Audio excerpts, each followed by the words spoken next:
नमस्कार, यूपी की बात में आप सभी का स्वागत है। आपके साथ मैं हूं जोहम रुपा।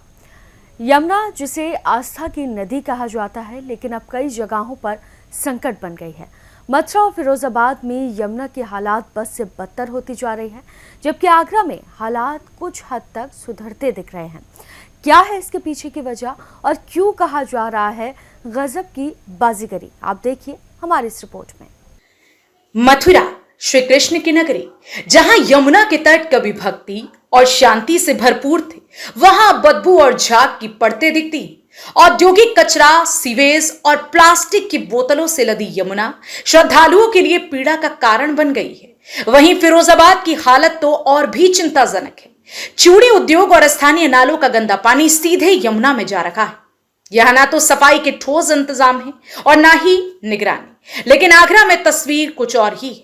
यहां प्रशासन और एनजीओ के संयुक्त प्रयासों से यमुना के हालात में थोड़ा सुधार दिखने लगा है। आगरा में प्रशासन ने सीवेज ट्रीटमेंट प्लांट्स सक्रिय किए गए हैं और गंदे नालों के डायवर्जन योजनाएं जमीन पर उतरने लगी हैं। स्थानीय लोग भी जागरूक हो रहे हैं और नदी किनारे कचरा फैलाने वालों पर नजर रखने लगे हैं। उत्तर प्रदेश प्रदूषण नियंत्रण बोर्ड की ताजा रिपोर्ट में यमुना नदी के पानी के नमूनों का ब्यौरा दिया गया।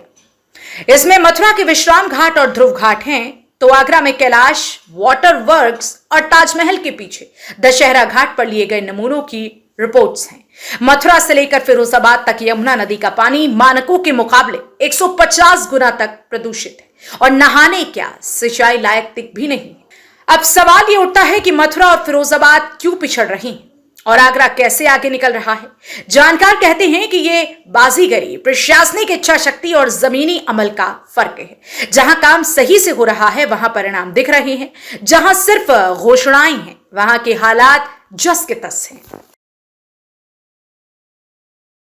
तो ये है यमुना की 3 तस्वीरें, एक जैसी स्थिति लेकिन अलग अलग नतीजे। जिम्मेदारी तय होनी चाहिए और सभी शहरों में समान रूप से साफ सफाई अभियान चलना चाहिए, वरना यमुना की कहानी अधूरी रह जाएगी। फिलहाल के लिए इस खबर में सिर्फ इतना ही। आप देखते रहिए यूपी की बात।